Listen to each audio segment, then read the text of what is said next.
So, in this conversation, I talked to Hank Barker, who is the co founder of Prior AIT.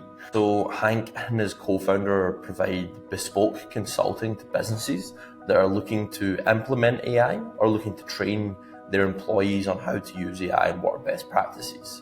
Hank's only 22 years old, has recently graduated college in the US, and is already running this business. He's currently blowing up on LinkedIn, putting out content daily that people are really connecting to because it has an aura of authenticity. So it's a really interesting story of how someone who's just interested in AI can train themselves to the point that they can then go into businesses and teach them how to work, teach them how to implement AI, teach them about best practices. So Hank is maybe the best representation of someone that is completely, entirely self-taught, and how they've taken the power of AI and they've just ran with it.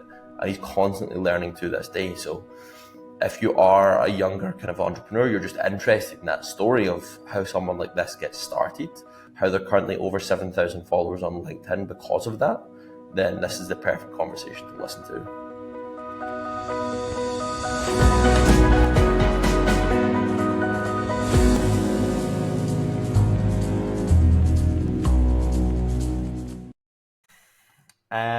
All right, we are back for another episode of AI Tool Report Live. Today's guest is someone that has just been blowing up all over my feed on LinkedIn, and through the conversations I've been having conversations with Justin Hardy, Charlie Hills, Audrey Chia, and your name just keeps coming up again and again and again and again. So I want to introduce today's guest, Hank Barker of Prior AIT LLC. Welcome. Yeah, thank you so much. I really appreciate that being mentioned in the names with some of the big dogs like Audrey Chia, Charlie Hills. And I know I just recently seen your post with Charlie, and his account's been blowing up. It's been pretty cool to see. Yeah, it's been awesome. It feels as if there's a lot of kind of new young guns just exploding in this AI space with creation in Mm, the past year. So it's really interesting to see it like develop as a separate community from everything mm, else. Like it really seems to be a lot of people yeah, kind of supporting each other. it's about. I would say it's like out of anything I've seen, it's the most supportive I've ever been a part of like a group. You look at other Mm. platforms. There's just nothing that compares to this like close knit AI community. Like, and I feel confident reaching out to any of them if I had a question or I had a concern. I look at them all as like friends. It's super cool to see a community like this grow together. Yeah, and it's definitely something I want to touch on later in the interview because everyone is very wholesome, very honest. Like, and I love what you're doing with the videos of just like yourself speaking to your phone. You posted something this morning. It's Yeah, just like a yes, I did. two-minute conversation of you just speaking to your phone, and Hmm. which really brings like a level of humanity and candidness to the people behind the AI, the people behind training AI. So Hmm. I want to expand down that route and kind of go into your background if that sounds good to you. Yeah, we can. Do you want me to just like kind of go through what I've went through and how I've got to where I'm at? Kind of. I've got a very specific question. So I was Okay. doing research on you beforehand, had a look at your website, and you had a bit of a mission statement on it. And it says, my professional mission is to provide as much value to individuals that I work with. Hmm. Value is one of the most important goals that one can provide in my eyes. My personal goals are to create my own business and run it remotely so that I can travel. I think that provides a really good encapsulation of your goals and ambitions. But I was wondering if you could kind of expand on that and tell me why you decided to publish that on your website.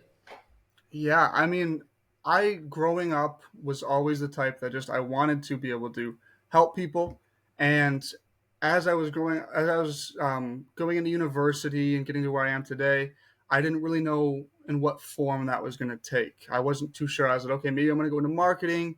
At one point, it was going to be physical therapy, engineering. My brain just went so many different avenues.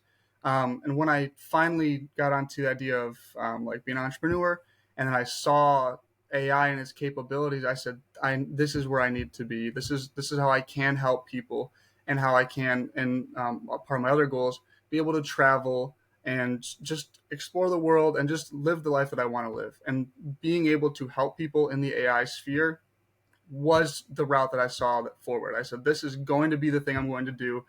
I love it. I'm passionate about it, and it's just been a wild ride so far. Yeah, and it's been amazing to see. Like, I can see the development that's kind of happened through your LinkedIn, your public facing stuff. You mentioned like kind of studying. I know that you took a minor in entrepreneurship at university, and I'm wondering just like within your kind of upbringing, was an entrepreneurial spirit something that was like present in your family? Is that something that you picked up earlier and later in life? Like when did that really become a part of your Yeah. personality?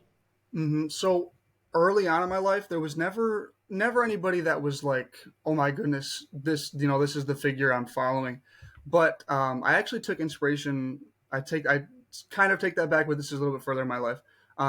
I got a big inspiration from my dad. Actually, his entire life has always wanted to flip houses. It was something he was super. He's like even at 20 years old, he said, "I want to flip houses," and now he's 55 and he's actually flipping houses now. And I really took inspiration in that, and I said, look, if he can do it, I know I can do it. I want to pursue, being an entrepreneur. And that's what grew me into what I am today. And another big part of it was in college, I recognized and I read a book, like the 4 Hour Work Week. I had read that book and I read a couple of different interesting books, and they had this life that I was looking at. I was like, oh my goodness, I can work from my computer, or I can be over in, I could just visit wherever I want and have that life. That was the life I wanted to live. That's where I wanted. I said, oh my goodness, I've always wanted to travel. I need to travel. I have a need for it. I'm like, I need to be able to do these things, and that really pushes me to keep getting better and keep working towards my goals. Yeah, it's funny the things you mentioned there because there's so much crossover between myself and you. 4 Hour Work Week was really the book that sparked my interest Hmm. in unique travel and entrepreneurship. Like Yeah. that was the genesis of everything that I've done today. And it's really changed a lot for me, and that's what I've been doing. I'm just back in Glasgow just now, but the past 2.5 years I've been working online and traveling. So I was over Hmm. in Nepal and Southeast Asia, Australia, New Zealand, So cool. Mexico, Guatemala, Peru, Colombia, and it's all because of like what we can do online and what we're Hmm. both doing online here. Yeah. With that, you mentioned like your dad as an inspiration, and I Hmm. noticed you made a post around a week ago now, and there was lots of people in a picture with you at a dockyard, and you talk about how they inspire you and kind of how they Hmm. inform who you are today. I was wondering if you can give me a little bit more context to that picture, why you kind of posted that. Yeah. So to me, my family is a huge inspiration. Every single person in my immediate family, my mom, my sister, my dad, and then even like my significant other, and even my sister's significant other. They've all been just huge inspirations on my just entrepreneurial journey. They've supported me the entire way. Anytime I've ever felt down, or every time I've ever felt like I needed some support, they're right there for me. And growing up, my family was, like I said, extremely. They were extremely supportive of me. My mom said, "Whatever you want to do, we're going to be here for you. We want you to, live the life that you want to live." So they instilled that in me early, that whatever I was going to pursue, they were going to be there for me. And that support has carried me. Just it's helped me through so many different things. When I wasn't sure what I wanted to do, I was switching between 3 or 4 different opportunities. Okay, maybe I'm going to be a physical therapist. I'm going to be an engineer. I'm going to be a marketer. I'm going to be this. I'm going to be that. They were there every step of the way saying, look, whatever you choose, we're going to be there for you. And we're going to make sure that, you have the support system that you need to succeed. Yeah, I mean, it's absolutely crucial to have people like that are open minded enough to let you have your own journey, to explore opportunities as they come to be. Mm-hmm. Um, I really want to touch on like that ambiguity. I know that like at university you studied interdisciplinary studies. You're going through, do I want to be a physical therapist? Do I want to do this? Do I want to do that? Mm-hmm. What was a light bulb moment that kind of turned you onto the path of AI and entrepreneurship? When did that switch happen? Yeah. So the first switch to recognizing I want to be an entrepreneur was back. Funny enough, it was back on my freshman year of college. This was 2020 or 2021, and I started really getting into like stocks. It was actually funny enough. It was like GameStop and AMC back when there was like that big boom of like their stocks. It really got me interested in that. And then there was like a week where I was like, oh, maybe I'll be a day trader. I'm gonna get really big into stocks. And from there, it took my mind away from like a quote unquote like a regular job to the idea of I can make money in different ways than besides the traditional 9 to 5. And then that spark continued into my junior year of college when I started recognizing, okay, I'm really interested in like the marketing aspect of things and social media. I started recognizing, okay, there's some big avenues here. And then as of obviously it's a little over a year ago now, I first messed with ChatGPT. I jumped on jumped on a ChatGPT. I was just messing around with it. I was actually having it like tell me funny stories about me and my friends. Just like, oh, this person are gonna fight this person, this person. Give me a funny story. And after messing around with it for a couple weeks, that like you said, that light bulb just kind of was like, oh my goodness, this is something that people need to learn about. They need to know about this, and there's people out there that like need the help, and I can 100% help them with this. And that's where it just sparked into. I was like, this is what I want to do, 100%, 1,000,000%. So I actually right then in that moment, within like the next couple of days, approached my other business partner Ben, and I said, Ben, are you in or you out? We have to do this. This is perfect timing. It's early. This is where we can actually help people, and we got to do this. And he was as quick as he could say yes. He said, let's do this, and it's just been so cool ever since. I love that as a Genesis story, just like a pure curiosity and interest and enthusiasm for the subject Exactly. has kind of led you to starting that business. I wonder if you can tell me about the transition from first hearing about it and learning it to getting to the point where you can now train other people. So, like, how did you train yourself on AI to such a degree where you can now go out and kind of teach it to other people? Yeah. So my path, it started, and funny enough, that was actually my post or part of my post about today. Was my path was I started off with just as much as I could.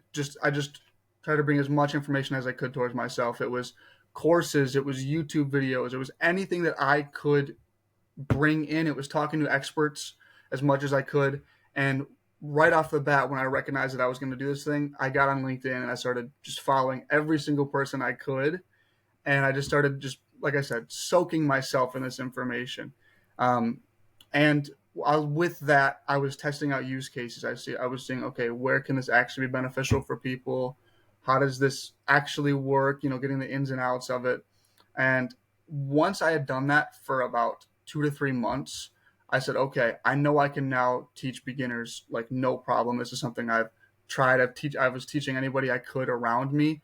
I was in my college classes. I was approaching the professor saying, "Look, give me the opportunity." Well, actually, I take that back. The college professor was telling me, "You need to be teaching the people about this in my class."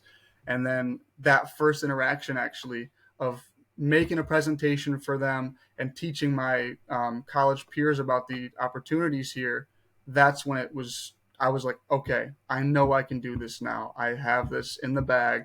I'm ready to start, taking it to the next level and teaching businesses." Can you dive into like what the course content of those initial presentations looked like? Can you tell me a little bit about what exactly you were teaching people? Yeah. So for the most part, and this is goes along the line of like goes along the lines of like a lot of the uh, things that we do, is it's really basic because a lot of people have just do not know the basics to any extent. They don't know anything about prompting. To them, AI is just some buzzword. They don't really whatever. So a lot of what the content is describing what AI is, how it's actually being used, not just the oh it can automate tasks. What's the actual things that it's doing for you? Then going over use cases. So for example, when I was doing my first ever one, it was what is ChatGPT, talking about all the ins and outs of ChatGPT, showcasing it, having everybody try to download it on their phones, getting some hands-on experience with it, playing around with the tools, and then from there, since it was a marketing class, going into the actual specifics of okay, how is this benefiting marketing? How can you guys start using it today? Because these were all college students, so initially the journey was actually going to be preparing college students to use AI tools. That was kind of like okay, getting them prepared so that when they take the first steps into the new workplace, they're the person that can be like, oh no, I know how to use ChatGPT. I can help or I know how to use just AI tools in general. I can help the new business that I'm approaching. And it changed along the way, but that was the initial idea of what this business was going to become. Mm. Did you ever run into any issues with the faculty or the university in regards to actually like using AI? Like I know in Scottish universities, for example, it was kind of banned, kind of like nationwide. You couldn't use it. You're still not allowed to use it. What was that Hmm. kind of balance you had to play there? How like what sort of discussions did you have?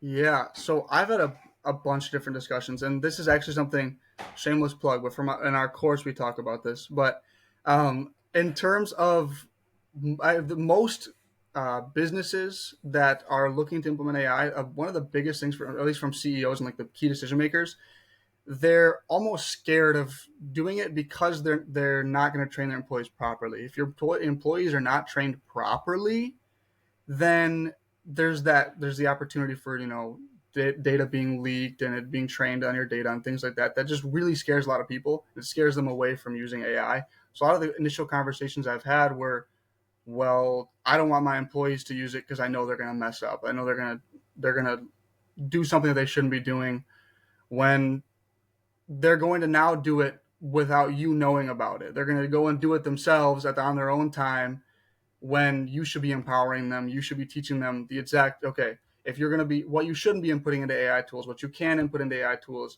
how to anonymize, how to generalize, how to use these tools confidently. And I say confidently in terms of, okay, now the CEO or the business owner is confident in their employees, and now the employees are actually confident in using these tools. Mm. I mean, this is a discussion I had yesterday with another podcast guest, Ben Etherington, and he runs a massive kind of AI consultancy. And he says that he'll go into companies and stuff, and he'll speak to organizations, 500 plus people, and they'll speak to the CTO, and they'll be like, "Oh yeah, we don't use AI at all." And then he goes to speak. He speaks to like individual department heads. He speaks to individual employees, and they're like, "Yeah, we're all using AI." And there's this disconnect. Like people are already using AI in organizations. It's just not that they're doing it on like a structural organizational level, which is, I guess, where you come in as well, and you speak to these kind of heads of department or the head of the entire organization. It's like you guys are going to be using it anyways. You're probably already using it. You don't even know that you're using it. Exactly. Um, I want to talk. I want to talk more about your company. So, Mhm. you mentioned these initial discussions about AI with your professor. She's like, "You got to come teach this class." How did you go from there to actually starting your current company? And like, what was the original mission statement that you had when you started it? Yeah, so from that initial moment, funny enough, it was kind of like a stars aligning thing. So that day that I was going to be presenting to my class, it just so had happened that there was another individual that was going to be presenting, and she was so enthralled in what I had to say that she said, "Oh my goodness, you need to come and do a little workshop with like me and another marketing assistant." So then from there it was, "Oh my goodness, I already have my first client. This was just perfect timing kind of thing." So after I had that, it was still the idea was still okay. Maybe we're going to be focusing on college students and focusing on just more so being an educator in the way of like content. We're just doing some content education. Um, but that quickly changed after we got another opportunity through that same professor. This professor has been just so amazing for us. That same professor said, "Look, I have somebody that I know. This is where I used to work, and they said they would love to have some professional development done. They want you to come in for like an hour long presentation to just teach their salespeople about AI." And we jumped at the idea. We said, "Okay, we know that we can provide value to these individuals. We know we can help the individuals become more confident in using these AI tools."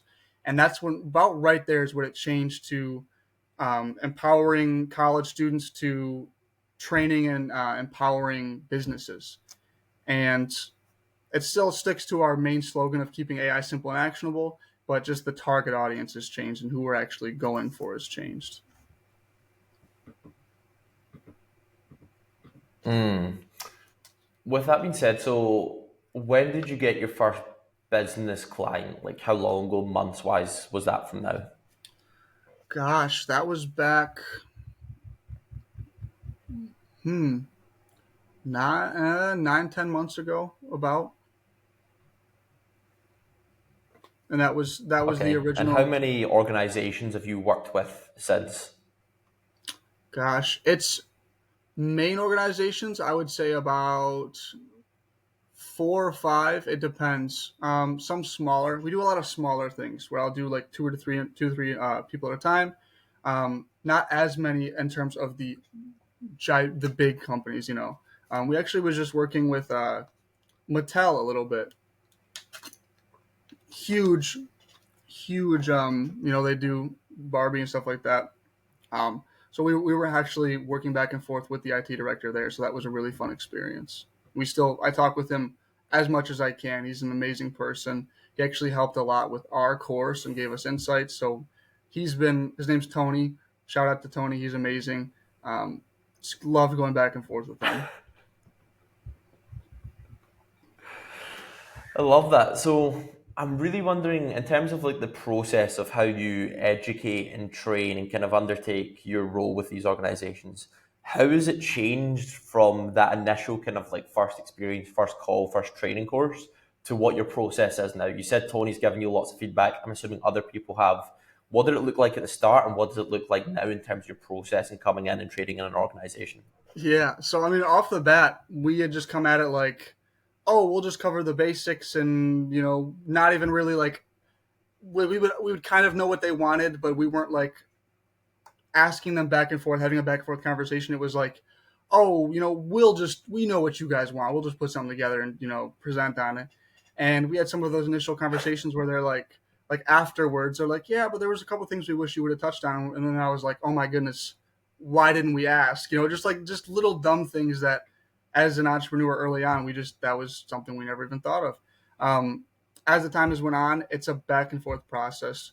You First you're talking with the individuals. You say, okay, what problem are you actually looking to solve?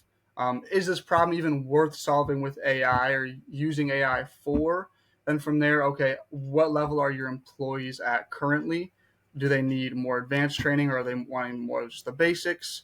And then we would be going into the use cases. What type of content needs to be covered for your employee? And the big question you like to ask is, what do you want? How do you want to like feel after this? Where do you want your employees to be at? Where do you want your company to be at afterwards? So it's like I said, it's much more of a back and forth conversation rather than they come at you and say, hey, this is we want an AI training, and then you kind of just spit something out for them. It's an iterative process back and forth, just like prompting. It's an iterative process back and forth. Yeah, it sounds like a much more collaborative and It questions is. first approach where you're actually getting Mm, that market feedback immediately before you go and provide a solution. You sound from what you do and how you work, you're very open to ideas, collaborative, but it is like process oriented. Like I noticed in your kind of LinkedIn posts and stuff like that as well, you kind of outline different processes of maybe how you produce a post or how you work with an organization. I was wondering if you could maybe touch on some of the key steps that you go through from like start to finish with working in these organizations. Like what's the first stage of asking as many questions as possible, data collection, like how does that get from the start product to the finished product? Yeah, so when you start off, just like you said, it's asking a lot of questions because for the most part, these companies they come to you blindly. They don't really know what they want, what they're looking for. They're just kind of coming at you saying, "Hey, we know we're looking for AI training to some extent, but we don't know in what capacity. We don't know what we want covered."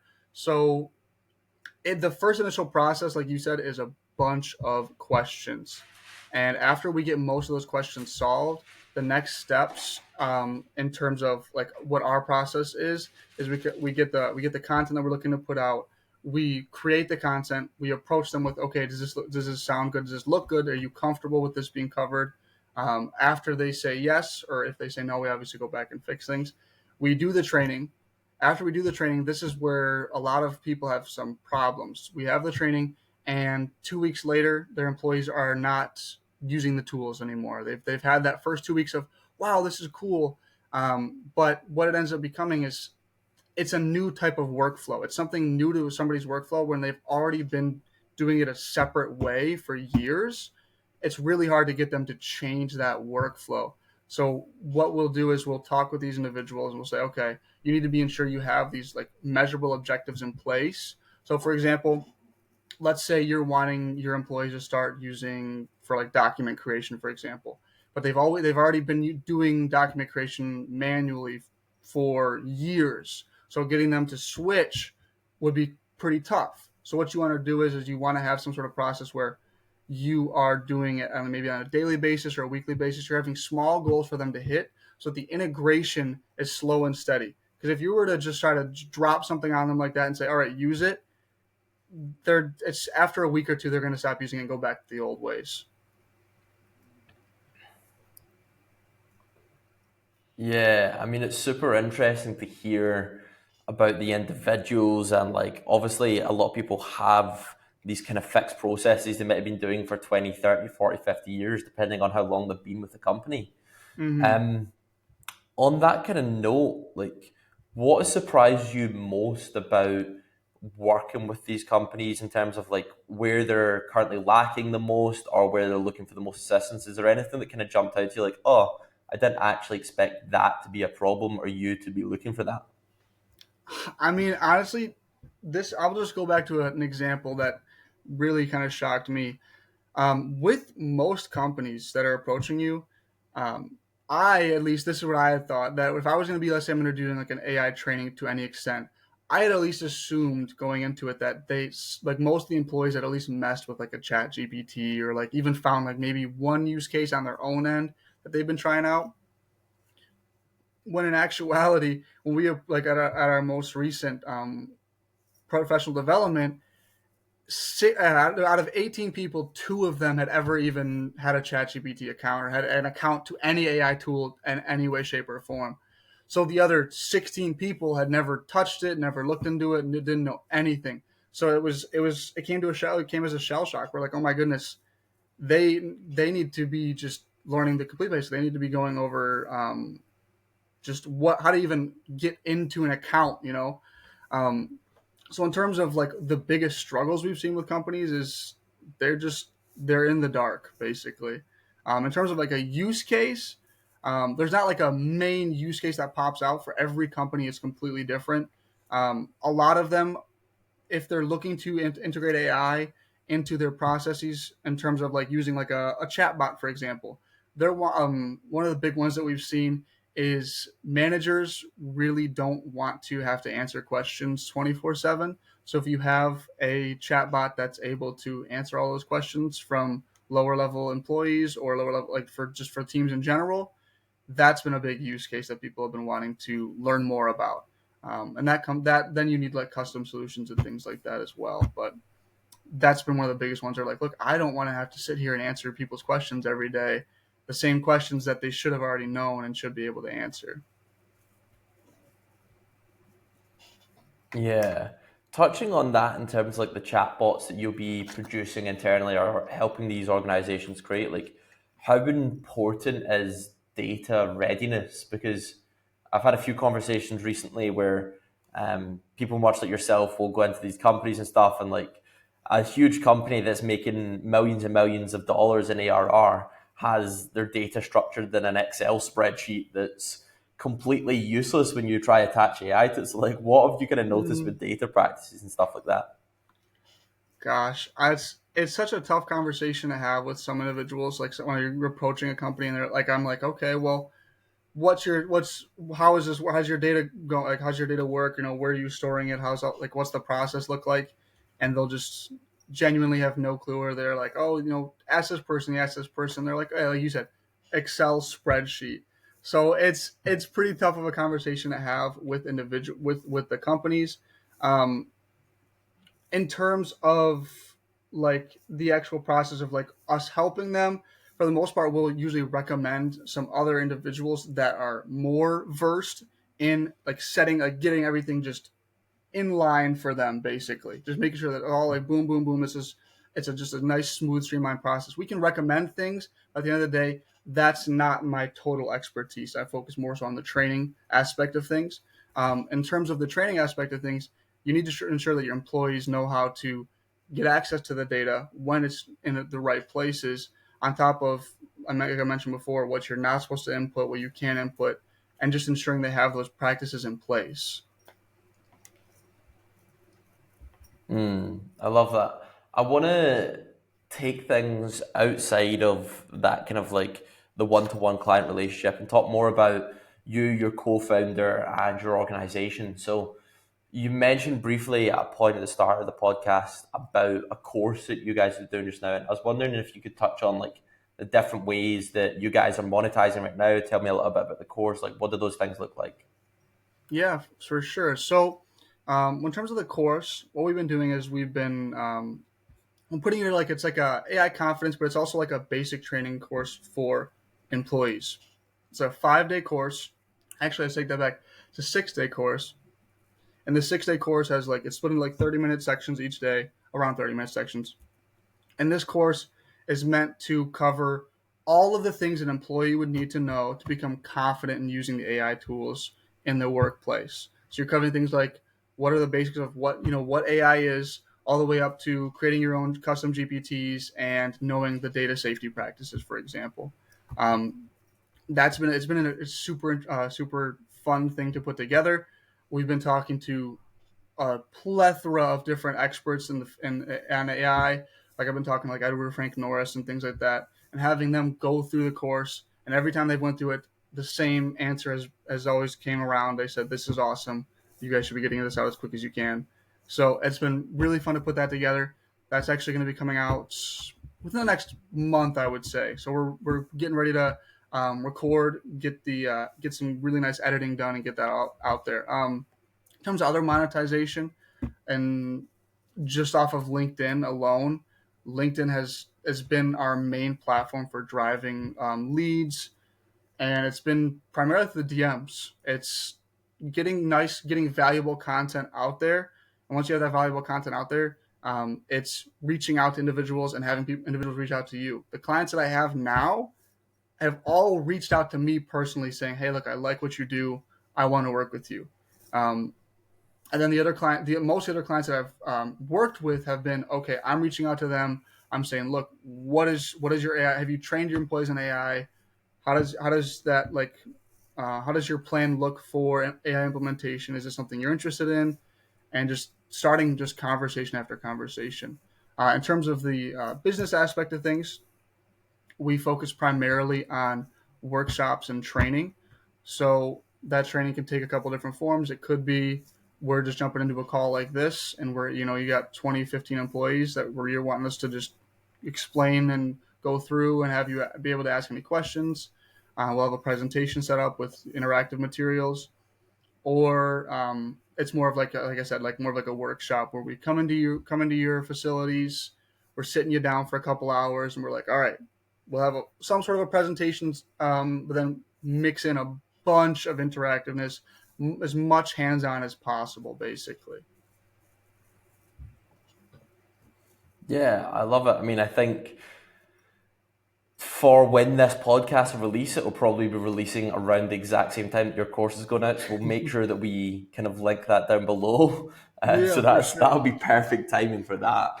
Um, it's interesting what you say about like the LinkedIn, just your personal LinkedIn's and the DMs in there, like providing that valuable content has provided so much lead flow for you guys. I was wondering if you could talk about maybe your LinkedIn strategy. Like, how have you? Because from what I've seen, you just exploded onto the scene. You're near 8K followers just now. Talk to me about that strategy, how you got to kind of where you are today with that. Yeah. So the strategy that I've been sticking to is consistency. Um, Growing up, I was a person that I would do spurts of things. I would do a spurt of this. I'd be like, all right, I'm gonna work really hard for this thing for a couple weeks. With LinkedIn, I took a different strategy. I said, look, if I want to be consistent with this and I want to succeed, I have to be posting. I do 5 days a week, Monday through Friday. I'm actually ramping this up to 7 days a week now because I'm seeing the value in ramping it up to 7 days a week. Um, and it's just been consistency. I do top of the funnel, middle of the funnel, bottom of the funnel types of posts. So the top of the funnel posts are anything that's either easily shareable or for more of a general audience. So for example, like if you're doing top AI tools or you're doing more of like an AI implementation roadmap, those are things that for the most part a lot of people will be like, okay, I can gain value from this. And then I post middle of the funnel posts. Now I usually do about one or two of these a week. The middle of the funnel posts are more so like a use case or a how-to guide, and these are my usually like my longer carousel posts where I'm just trying to provide a bunch of value and try to teach somebody something along the way. And then you have the bottom of the funnel posts where these are my like selling points. Like maybe I'm trying to I have a new course, for example, I'm trying to get people to buy the course or sign up to get in my newsletter, for example. It's all just the bottom of the funnel post is just driving the top of the funnel all the way down to the bottom funnel so I can get more clients, get more visibility on my courses and all that fun stuff. Mm. And what has been like the experience from an emotional standpoint? Like, did you think that kind of where you are now on LinkedIn with that 8K followers was possible to start with? Like, how have you kind of adapted emotionally to like that rapid growth? It must be quite intense. Yeah, it's pretty crazy. So right off the bat, I had no intention. My intention was post consistently, just get value out there.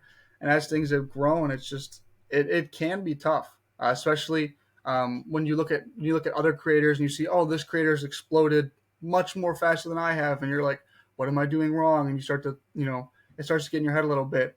And I know you wanted to touch on this, but I've added in habits to my life that allow me to have that little deep breath, like, oh, everything's fine, everything's working well, everything's going exactly to plan, and just it makes things so much better and easier to keep going, keep being consistent, and pushing the envelope as much as I can. If you want, we could start touching into like some of those like that naturey stuff. If you want, I think that'd be interesting.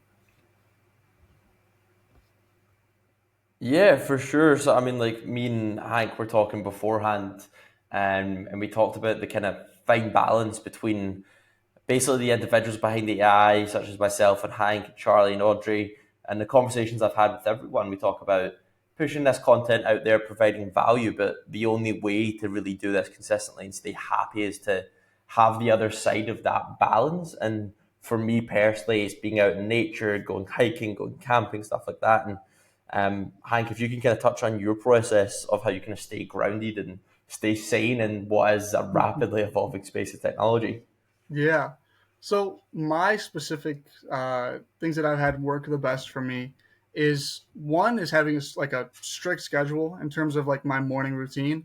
So my morning always starts up. I wake up at 5 a.m. The first thing I do is I go right outside into my garage and I work out for an hour. It's the first thing I do. I get my body feeling good.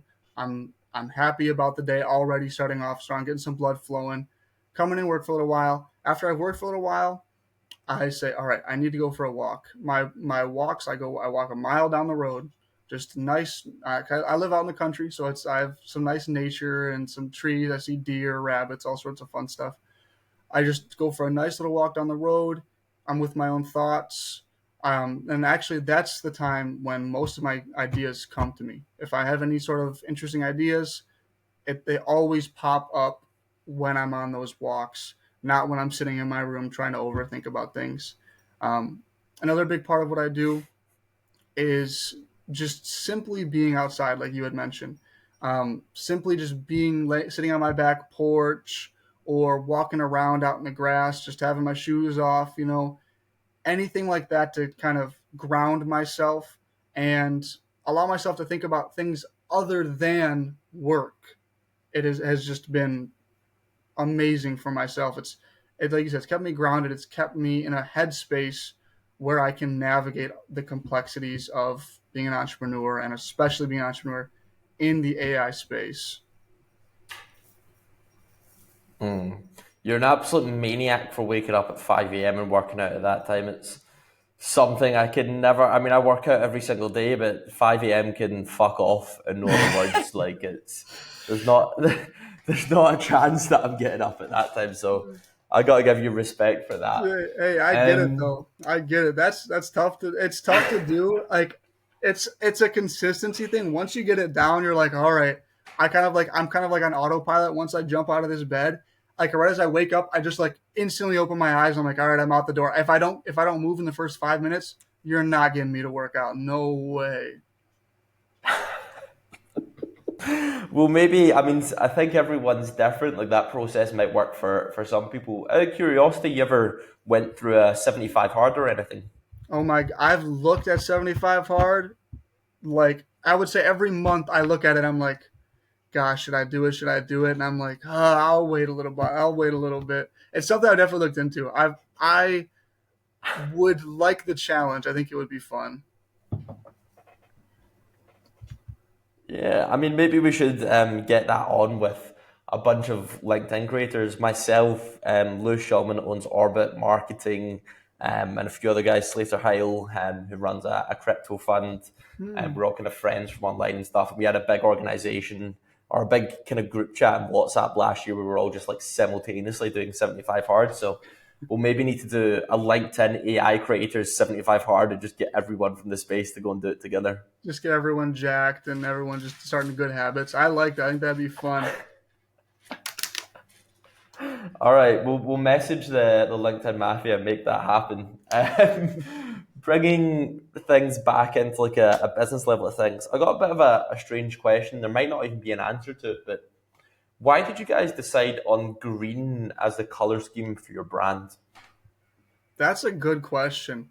Um, there's not a great answer to it. One, we were looking at okay when we would ask like a chat GPT and we were like asking around. We said what color looks the best in terms of like what we're doing. Um, and it just came to green. We looked at other creators on LinkedIn, and you got like an Andrew Bolus who's got the yellow, you got the Charlie with the blue, you got yourself with the dark blue, and we said, okay, what's going to make us stand out? What's going to make us look a little bit different, but still be not too harsh on the eyes? Funny enough, I just jumped into a call with somebody, and they said you need to change your colors up a little bit, and I said, okay, okay, I'll add some other colors to it, but the green was something that was like, all right, we can stand out with this color, and it was unique enough, and it's also my favorite color. Maybe not that shade of green, but green's my favorite color, especially being every time I look out the window, I see green, so I really appreciate that. Yeah, and I mean it's pretty synonymous with ChatGPT as well. I guess that's part of it. Is like people's brain automatically goes to, at least mine does. When I see green, I think automations, I think AI. Like Mm. that's where I'm automatically going to with Hey, that well, that's color, good because I didn't in think the of that. tech space at least. There we are. There's next time you do a podcast, you've got another reason to add to that question as well. Mm. Um, I want to finish off in a second on kind of your thoughts on AI in general, like your kind of daily routine with it. Before I do, there was a question I really wanted to ask about your kind of college career and what you did and stuff. I seen that on your kind of personal website, your portfolio and stuff, you had published a paper which I assume is from your final year of college, and it was titled "An Interdisciplinary Approach to AI in the Workplace." Can you tell me more about like why you decided that as a topic and like what the kind of key lessons that you learned from undertaking that study? Yeah. Oh my goodness, that takes me. I mean, it's not that far back, but it takes me back have like having to remember that paper. So yeah, so when it came to my final years of college, I had switched to an interdisciplinary studies degree, which basically is a like build your own type of degree. You know, you picked your classes, I got to pick everything, and at that point I knew that I was wanting to go into AI. I knew this is the route I'm going. I'm excited for this. So I wanted to base my paper around that. And the interdisciplinary studies approach to AI is basically just saying, okay, you need to be looking at AI from like multiple lenses. So in terms of a business, you're not looking at it just from the employee perspective. You're also looking at it from like an HR manager perspective, an operations manager perspective. There's so many different eyes that you need to see this um, see AI through that it's something that if you try to look at it from just one perspective, you're never going to get the full or comprehensive view of things, and you're not going to understand. Okay, is this actually beneficial for us? Is this something we should be implementing? When you have take on that interdisciplinary lens, you're able to see it from a much more comprehensive view. So that's the main purpose of what that paper was about, and it really did help, for myself at least, grow as an individual and identify, okay, how can I tackle these issues for a company, looking at it from every perspective possible to make sure that they're getting exactly what they need rather than me just trying to sell them something. Yeah, interesting. I mean, I think it's something that a lot of people have missed is that AI is so all encompassing and it does affect kind of every stage and every part of an organization. It is something to keep in mind that it's not just for entrepreneurs, it's for entrepreneurs as well, people that are Mm-hmm. trying to innovate within an organization, within marketing, operations, HR. Like it doesn't really matter where you are, you can improve pretty much any process Yeah. with the assistance of AI. So it's probably a sound bite that would be good to take out of this and post on socials as well. It's Yeah. something that people should keep top of mind. Mm-hmm. Um, I want to finish off on AI in general, your thoughts with it. I was wondering if we could start with, obviously you are teaching organizations about AI, but how do you use AI on a daily basis? So my daily AI use varies really heavily depending on, like what the tasks are for today. So I always have ChatGPT and Claude open at all times. If I ever need to brainstorm, if I ever need to just get some advice on something, it's always open. I always have Claude and ChatGPT. ChatGPT is my main use, with Claude actually sneaking up a little bit in use case, especially for like copy, for example. In terms of like LinkedIn for AI use, AI comes up with most of my ideas. I brainstorm back and forth. I have an initial idea, and then it can expand upon totally what I'm thinking about. Um, and even in like a call like this, usually I can't, not on Riverside, but if like I'm in a Google Meet call or if I'm in a Zoom call, I have Sybil up on the side that, after the call is I have all the insights from what this individual is looking for, what their pain points are. So AI is integrated into about every single thing that I do into in some capacity. Yeah, interesting. I mean, I think you mentioned it in another post, and like people always ask myself and Martin for advice as well. And I think just a really good baseline is something you mentioned there is just like the brainstorming aspect of it. Like if you don't really know where to start and you've got nowhere to start, and you've got no problem to solve, like just use it as a brainstorming buddy. It's Mm, a kind of perfect area to begin with and compare your responses from Claude to ChatGPT. You'll notice the intricacies of that as well. It's like a really good place to just kind of start exploring from. mm-hmm. With all of this and like your interest in AI, you're experimenting with it daily, you are teaching people about it. Like, what aspect about AI or LLMs or use cases, like what interests you the most? Like, what makes you most curious? Gosh, the thing that makes me the most curious and the most like excited about these things is just how productive it can make people and how much time it can genuinely save. I look back at like how my old processes of how I used to do things and how I do things now, and it's genuinely not even a comparison. Like you couldn't have a year and a half, 2 years ago now, said, Hank, go make a script, or I need you to come up with ideas for this. I would have blanked. I would have been like, I have no clue where to even start with this thing. With AI, it's just, if there's something I can think of, I usually have a way to figure out how to do this thing, which is something that I felt like I couldn't have or didn't. It was much harder. It was a much higher barrier, that I had to get over. But now with AI, I feel confident in anything that I've ever been asked to do or need help with or whatever. I feel confident doing it now, and I feel like I'm AI empowered, as some would say. Yeah, I love that. I love that.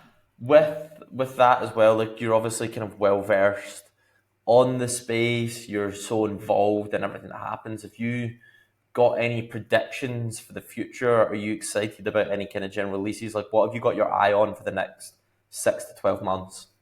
The biggest thing I have my eye on is the AI voice, especially with Google just released something, and you also have ChatGPT's voice feature that's rolling out.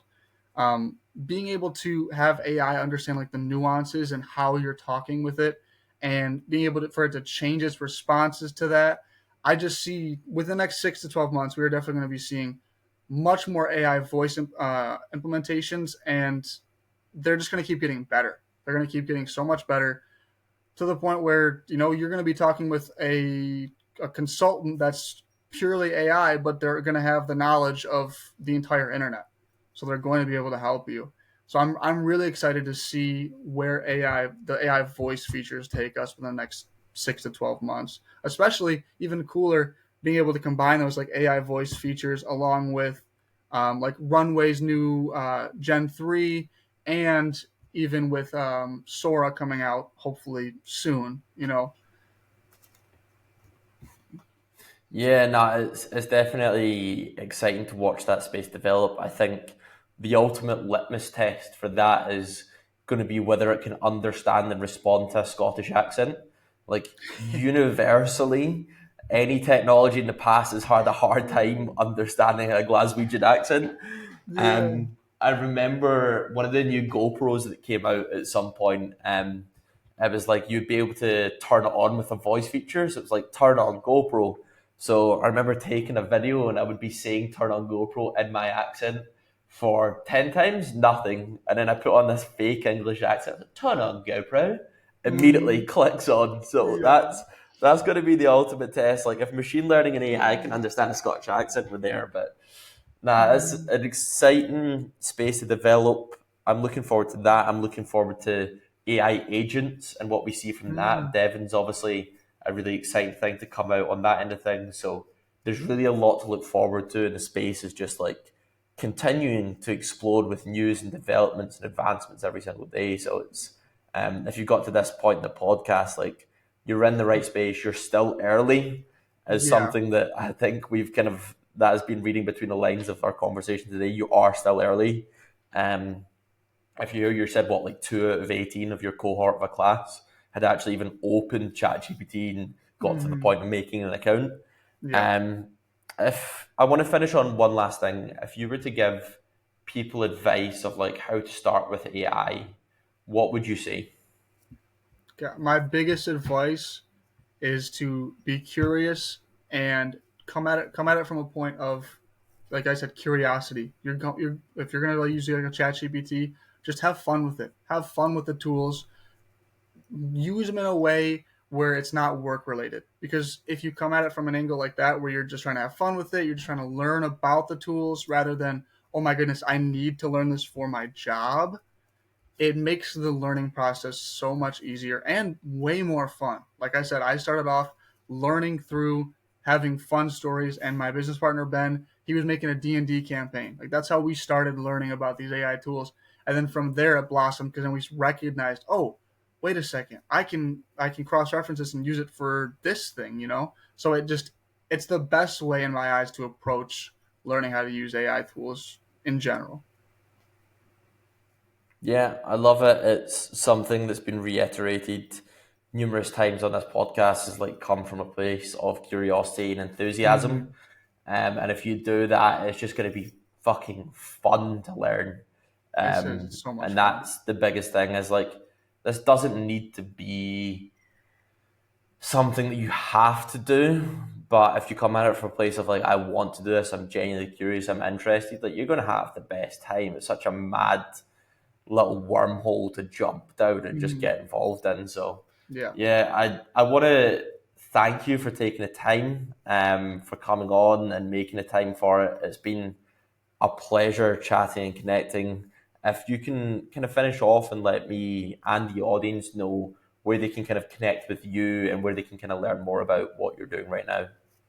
Yeah, for sure. So, biggest place to find me. First off, thank you so much for having me on. This was a great experience. Biggest place you can find me is on LinkedIn. It's just Hank Barker. Just like. HANKBARKER. In terms of, we have a website as well. The website is priority.io. It's PRORAITY. I think I spelled it wrong. But anyways, priority, AI instead of just I. And yeah, that's about its best place to find me. We have a course coming out soon. I'm excited for that. It should be coming out in the next month, like you said, when this podcast come out. So that should be super exciting. And yeah, that's all I got. That's all I got left. Dope, dope. With this as well, if you just stay in the meeting room for a minute, because it just takes a Yeah, I second to see the upload uploading. Yeah. from Riverside.